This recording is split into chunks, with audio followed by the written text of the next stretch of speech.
What causes overcrowding at Khmer temple cities? Imagine walking through a city where towering temples rise above the landscape, bustling markets fill the air with noise, and thousands of people move about their daily lives. This was the scene in ancient Khmer cities like Angkor. These cities grew into massive hubs because they served many important roles. They were religious centers, political capitals, and economic zones all in one.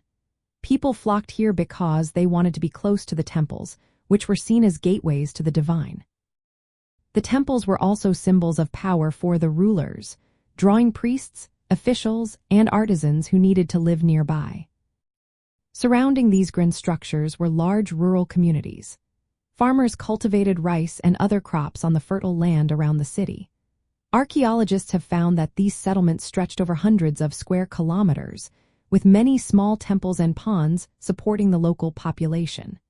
The need for water for farming and daily life meant people clustered around water sources, making these areas even more crowded. The Khmer built an advanced water management system, with reservoirs, canals, and ponds. These waterways helped irrigate crops and supplied water to the city. But they also made it necessary for people to settle close to these waterworks. This created pockets of high population density in specific areas.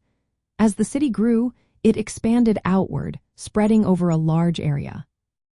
This urban sprawl sometimes put pressure on the environment, especially during times of drought or environmental stress. The social structure also played a part. The ruling elite, religious leaders, and laborers all lived in close quarters. Large groups of workers built and maintained the temples, often living in small communities nearby. These workers and their families contributed to the crowded atmosphere. All these factors combined to make Khmer temple cities like Angkor densely populated. They were not just religious sites but thriving urban centers with complex social and economic systems. The large populations depended on the water systems, agriculture, and the temples themselves. This mix of religious, political, and rural life created a city that was both vast and packed with people, making it one of the most impressive urban environments of the ancient world.